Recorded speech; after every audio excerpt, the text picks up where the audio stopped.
Jeff Benson, Builder's Risk Program Manager for Victor Insurance Managers. This is another one in our ongoing series of educational webinars. Our topic is Builder's Risk today, so we're going to cover a lot of different things in Builder's Risk. But the theme of the webinar today will be, what's out there, what do we want to insure at Victor, and we're going to show you a way that should literally only take a few minutes to quote, bind, and issue the type of account we want to write. So I always try to put myself in your shoes, the shoes of the agent. So I'm thinking to myself, okay, the first thing I want to know when a company comes to talk to me about a product is what is the potential, what's out there. So we're going to cover that a little bit, and then we're going to say, okay, now we've identified the potential. We know what's out there. So you need to tell me why I should do business with you. What makes it, you have other choices to write this business. We understand that. So we'll try to cover that. And then we will describe very succinct, very clearly what we think our main target audience, our target insured is. There'll be no doubt about that. So let's start in our conversation here, start talking. Very good. So before we get into the portal and how we do business, let's talk about the business we really want to write. And there's a lot of news today that you hear stories about the housing industry. Our main target, our main type of account is a detached single-family dwelling. So I want to say that a couple times because that is the vernacular we need to use both in the building industry and in the insurance industry. Detached single-family. Just what it says, a freestanding single-family building is the #1 thing that we want to write. So what I think is kind of funny is like, well, how many of those are out there? Well, there's only about 1 million of them in the United States. So, and we could talk about that. So I know it's been in the news a lot lately. We'll say housing market is down dramatically. It's down 0.1%. So it is down today. I mean, if I could give you the latest numbers, and the latest numbers are through July, it's off about 8% over last year at the same time period, which was still a very robust number and it's still relatively healthy. If you ask me, I think we're still going to be okay. It might settle a little bit lower than today, but there's still a lot of demand and not very much supply out there. So that's kind of the basic rules of housing. So the thing we've seen in the last couple years is a dramatic increase in the value of new homes. And the latest number shows $464,000 as the average detached single-family new home. Now that includes the land, so you can take off, depending on where you're located, there's some land in there, but that is up dramatically from the last few years. We have seen a little leveling off in the housing values, but still, I would consider it elevated. So that's the normal house being built out there. And to give you a little insight, we have what I call the national builders, the tract builders, and they're still building a lot of the $250,000, $300,000, $350,000 homes, and that brings that average down. So if you think about what we're really after, more of a custom builder, they're building the $700,000, $800,000, $1 million home, and that's our target market. So the average size of a home in this country now is 2,200 feet, almost 2,300 feet, which is actually up over the years, from over the years. This really hasn't changed. 93% of all homes in the United States are made out of frame. And obviously from a property underwriting standpoint, frame is our the construction that's most at risk from fire and wind and other things that we talk about. This last thing is the average time it takes to build, and I could have said build and sell a house. It does vary where you're at in the country, but we've seen that inch up. And I was just on the phone with a builder today that builds 400 homes a year, and he was turning them over in about 6 months, and he said, Jeff, it's taking me closer to 9 months to turn them over. So the value has gone up for him, and the length of time it takes to build and sell them has gone up. So those are major ramifications in the builder's risk line of business. Higher values, taking longer to build. So we're going to talk about what you should do as an agent to make sure your builders and investors and homeowners that insure builder's risk are adequately insured. So let's move to The next slide. So what we're going to be talking about today, for the most part, is project policies. We write a policy for every house that's being built, and it's got to be easy. Our average premium right now is running around $2,000 a year. So if we make it very difficult for you to place the business, it's going to go elsewhere. We understand that. So it's got to be easy. It's got to be easy. So we created a portal a few years ago, which continues to evolve, but it's called V Squared. And V Squared is an agency portal that will allow you to quote, bind, and issue these type of policies very quickly. So it's very, very simple and it's very fast. We had a CSR in Nashville, Tennessee that still has the record, quote, bind, and issue from scratch, 1 minute and 37 seconds. She quoted an account, looked at it, hit a button, quoted it, and then got a policy, 1 minute 37. Pretty good. So we're happy with that. So we're going to show you how to do that today. I'm going to run through this pretty quick, but the idea is this should be very quick and easy for you to do this type of business. I'm going to go over this quickly on this, but this is what I call the pass-through risk. And this is the one that fits into our system with no underwriting holds, no issues. You should be able to enter the basic information, hit a button, look at the quote, looks good, hit a button, get a policy. So within a couple of minutes, you have a policy on your desk. Simple as that. That's the goal. And you're going to understand when I said earlier, what, 1 million homes being built or more, single family homes? The vast majority of these things being built fit the guidelines I'm going to show right on this screen. What percent? 85, 90% of all homes will fit this. First of all, is it ground up new construction? We do write remodeling, renovating risk, but we're not talking about that today. We're talking about ground up new. Is the project less than 30% complete, which means either they haven't started it yet or they just started it. If they started it a year ago and it's 80% complete and now they want to insure it, that's not the risk we're looking for. That's something else. One of our main rating base for our program is ISO protection class. So we say if it's in protection class 1 to 7, it should flow through the system with no underwriting hold. Protection class 1 to 7 is about 90% of the United States. There is 8, 9, and 10. 9 and 10 are considered overprotected. We will entertain those, but we ask more questions. So we'll work with you on these things. It's just, this is the pass-through risk. And then the last one is value. So if you're in a coastal area, you're in tier 1 wind territory of Alabama or Florida or South Carolina, wherever you're at, up to $1.5 million, and it meets these other criteria, should flow through the system. If you're inland, you're in an inland area, a county that's inland, it's up to $3 million, which means if the house is under those values, will not generate an underwriting hold as long as it meets the rest of these criteria. And the last thing is we just simply ask, does the builder have 2 years experience? So if you say no, that will create a hold. So I'm going to go over this a couple times today. When I say hold, that doesn't mean we're not going to write the risk. It just means for some reason, an underwriter is going to have to look at it. So what I just described on the screen is an underwriter doesn't have to look at it. This is machine underwritten.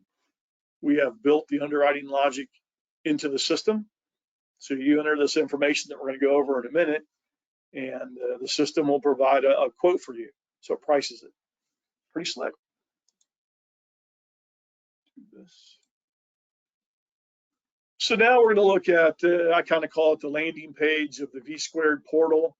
And this is the first screen you'll see. And I'm going to go through this pretty quickly, but I will reiterate, if you have any questions about how to register on the site or any questions about how to issue a quote or issue a policy, always remember to call our 800 number.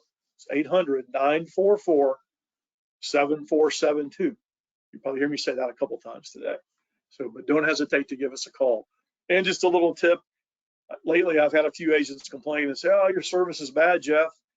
And I'll find out, well, did you call the 800 number? Yeah. I go, did you leave us a message because we were busy? No, I didn't leave a message. I'm like, well, I can't tell that you called. You need to leave a message and we will call you back. So I'll say to all of you out there, if you enter the data in V Squared and you have a problem and you call the 800 number and leave a message, we might answer the phone if we can, but if we're busy, we might we will return the call. If we don't return the call, then you can complain about our service. How's that?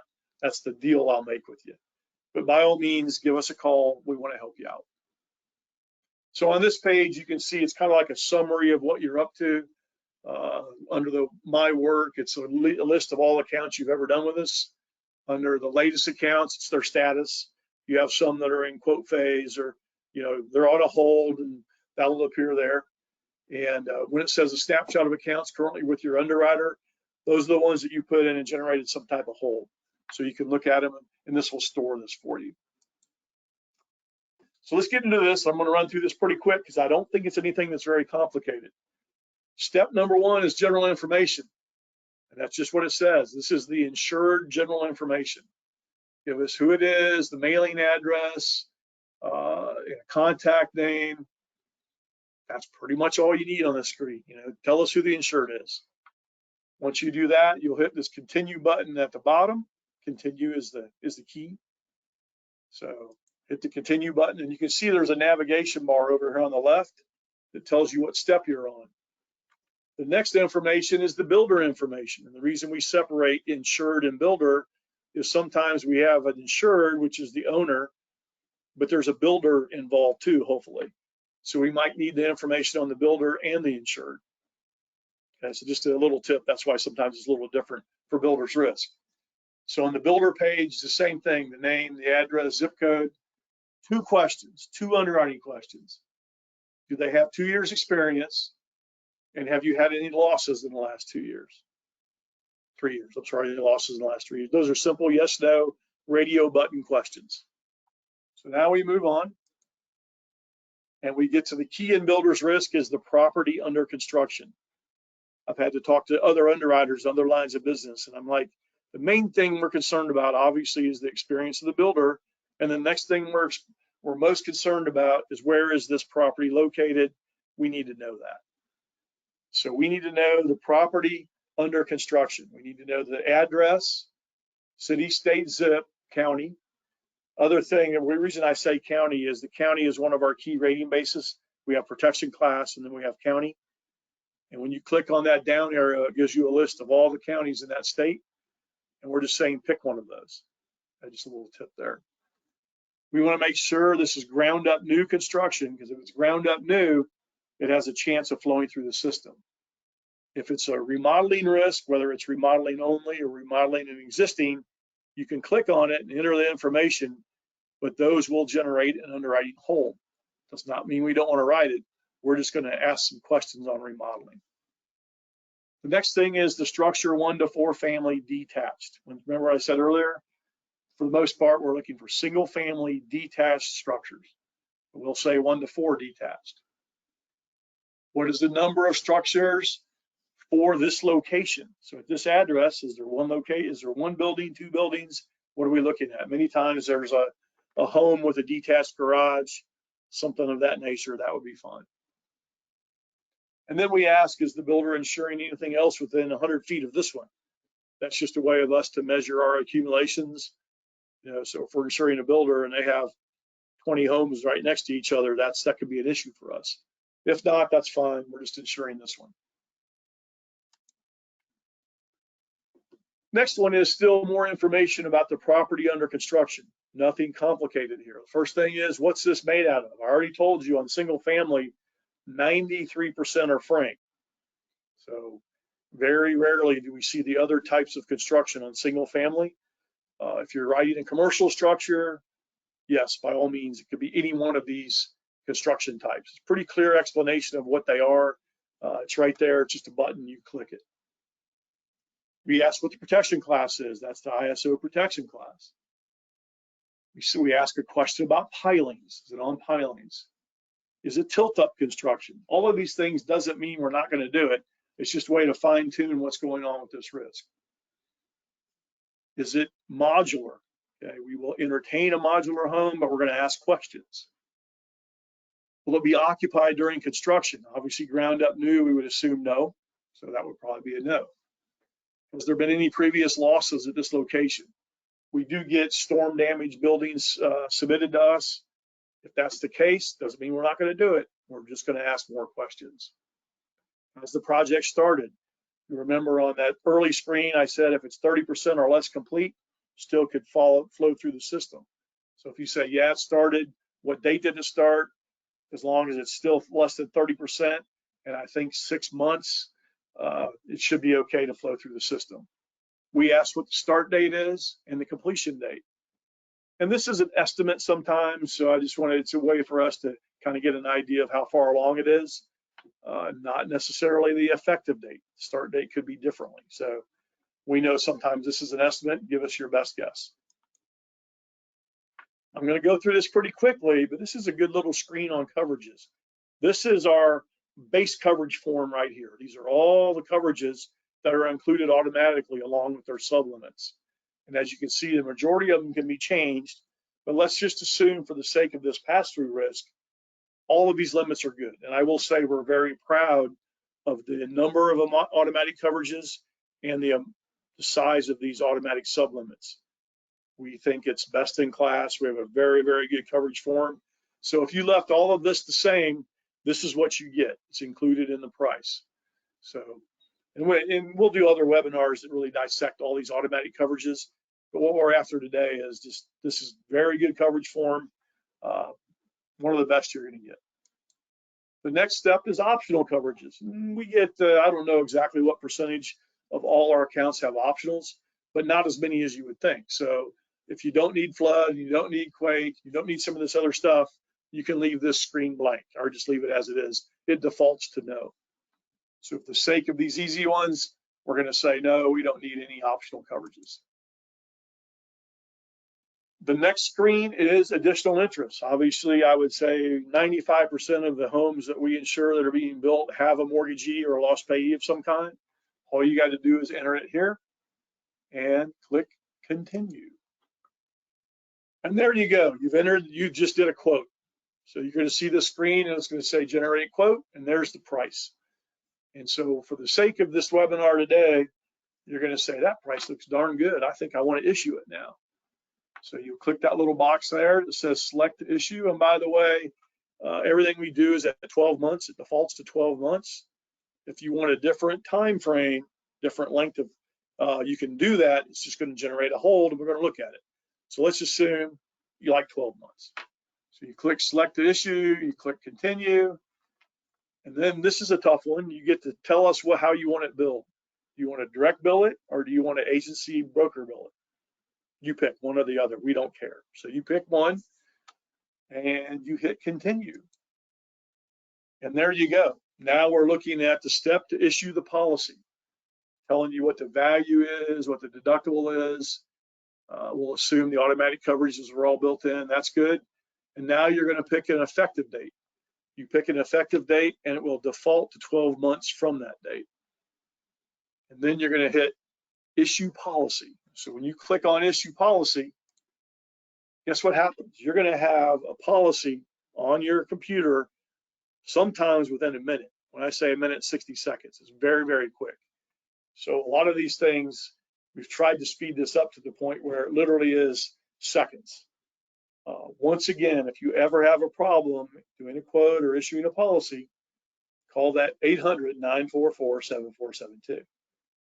So that was kind of my run through on what I call the pass-through risk. And what I'd like to do now is kind of open it up to questions and anything. The world is our oyster. Anything that you want to ask about builder's risk, we got a little bit of time. And once again, I love talking about builder's risk. So hopefully this helped you out and you'll give us a shot at all your pass-through type risks. So let's go ahead and Darcy, let's open this up to questions. All right, Jeff.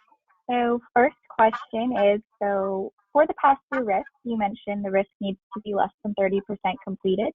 Will you still write a risk that is over 30% completed? Good question. So anytime there is what I call a referral, an underwriting referral, so it didn't quite meet our pass-through things, the risk still comes to us and we look at it. So sometimes we will. So yeah, we do have authority to go higher than 30%. We're just going to ask why. It's not a definite decline. You know, some things are. If you tell me it's 80% complete, that's a definite decline. You tell me it's 40% complete, we might have a chance. So it just depends, on other factors within the risk, but that would be a referral, and we would talk to you on that one. Good question. All right. And what is tilt-up construction? Funny, you must not be from Florida. I live in Jacksonville, Florida, and the way they build a lot of the commercial structures around here is tilt-up. It's actually a masonry construction.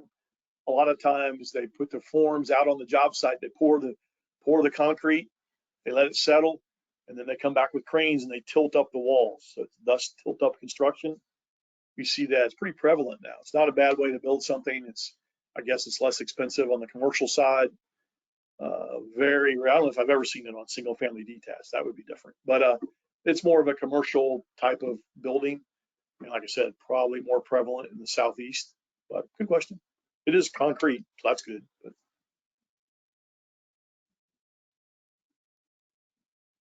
All right. Can you give a brief explanation on protection classes? sure.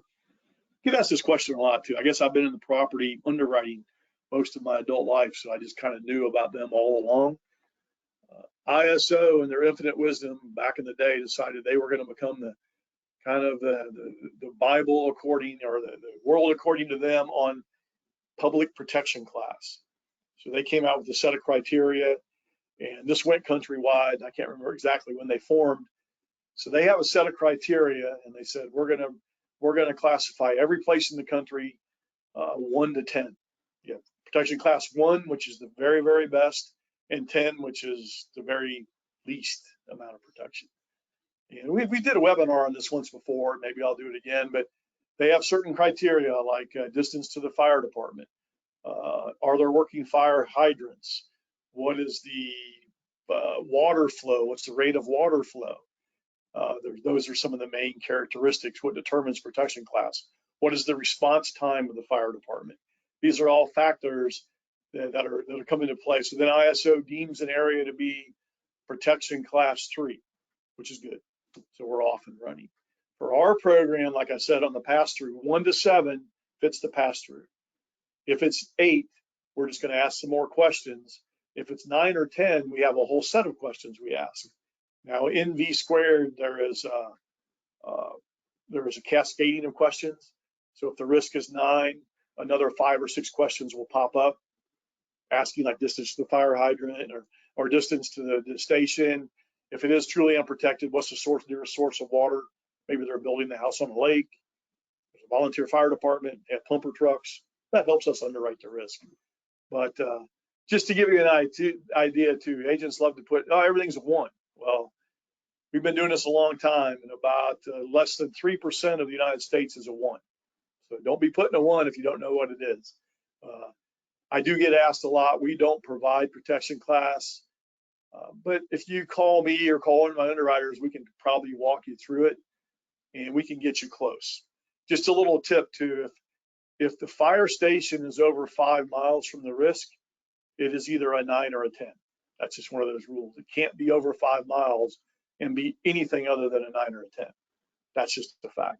If there's no working fire hydrants within 1,000 feet of the risk, it's a 9 or a 10. So those are certain rules that, if you say, do they have working fire hydrants? No, they don't have that. Well, then it's either a 9 or a 10, just to give you a little tip. But it is a critical rating factor for our program, because the 9 and 10s for most of the time are about twice the rate of the 1 to 7s, let's say. Good question. All right. So if construction did not complete within 12 months, will you renew the policy? I like to say extend as opposed to renewal, because builder's risk is predicated on being more of a temporary coverage, which means we write the building while it's being built, and when it's done, we get off of it. So we see more and more projects taking over 12 months, and we extend them every day. So it's becoming very, very prevalent. So I will say it's on you to tell us to extend it, because we don't automatically extend it. You have to let us know, but that should not be a problem. And it's becoming more and more prevalent. I will tell you, if you have a home that's in the probably 800,000 or above, it's going to take 12 months to build and sell it, most everywhere in the country. And if it's over a million, it's definitely going to take 12, and it'll probably take 15 or 18. So we know it's going to take longer. So the answer to the question is we will gladly extend the policy for the appropriate premium, and when you're on your way, just let us know. Good question. All right. Can 12-month policies be prorated? It is kind of funny. So if we say the vast majority of what we do is going to take at least 12, if not over, the pro rata question kind of becomes, it doesn't really matter. It's going to take 12 months. So if we prorate 12 months and it takes 12 months, there's no return. So that's kind of I don't really want to do pro rata unless it's absolutely necessary. So, that would be an exception. That would not be a pass through. You would have to let us know.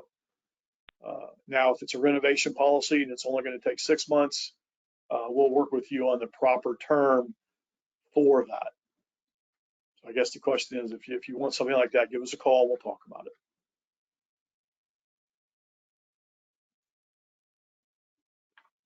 All right. Will you write a builder's risk in the owner's name without a general contractor / builder?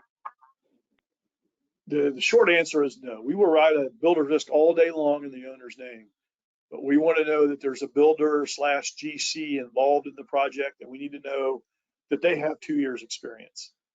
Now, if you can say the owner has been building houses, he's done it before a number of times, he's in the trades, he knows what he's doing, that's probably going to be okay. But we don't want to insure an owner that watched Tool Time on TV and decided he could be like Tim Allen and build a house. That's not what we're after. So one of our basic underwriting criteria is there is a builder / GC involved in the project and they have 2 years experience. That's a drop dead thing you have to have. Good question. All right. Do you include land work prior to building when considering completion? That kind of leads me to my next little speech real quick, and I know we got a few minutes left, but I get asked this question every day about completed value. This is a completed value builder's risk. So they say, Jeff, what do I insure this thing for? The easiest answer of all is completed value. And the completed value for our program is selling price minus land. So when I say selling price, that is all labor, all overhead, all materials, and even the profit the builder is going to make when he sells it is all included in the selling price. So I could argue that if your builder is going to have to, if he has a front end loader or a grader or something, he's going to go out and clear the lot, he has to pay someone to sit on that piece of equipment and clear the lot. So that's when he starts with his labor charge, which is actually part of the selling price. So I would always say, yeah, that's when it starts. When you start doing work on the job site, maybe you're going to dig a hole for the basement. So I would go ahead and start the project, start the policy then, and then we're never going to have a problem. Some people choose to wait later. I mean, you could do that if you want. I just wouldn't advise it. So as far as the land itself is not insured, but the clearing of the land, the labor to do that would be insured. Very good. All right, Jeff, and we'll just do one last question that we've got from a couple people. Are you writing wind coverage in Florida? Oh, my favorite place. I am in Jacksonville, Florida, the northeast part of the state. Very familiar with this state. Been living here most of my adult life, so I'm very comfortable with it. We are a market for builder's risk in Florida. Now, having said that, we take a hard look at certain parts of Florida, depending on distance to the ocean and the value and what we got going on at any given time. We will work with you on this. So it is a challenge. I'll be honest with you, it's a challenge. And right now, our biggest challenge, which will be no surprise, is the Tri-County South Florida area. Palm Beach, Broward, and Dade. Kind of overloaded down there a little bit, guys. You guys were good at giving us the business. So probably for now, we'll pass on that, but the rest of the state is open for business. We have to take a look at everything. So good question. It's kind of a political answer. We're not shut down, but we look at everything very closely.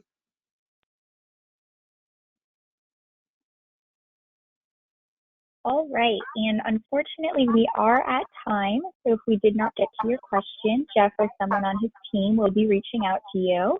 So thanks, Jeff, for all of your wisdom. Well, thank you, Darcy, for setting this up, and thanks all of you for your time. I know time is money. Once again, there's the 800 number, there's Donna, there's me. We have other people down here to help you out. Call that number. We're here to help you. And as Darcy said, if we didn't get to your question today, pick up the phone and call me or send me an email. That's fine. So once again, we'll be talking to you next month on a new topic. If you have any ideas, let us know what you want to talk about. Otherwise, have a great day, and we will be talking soon. See you all later.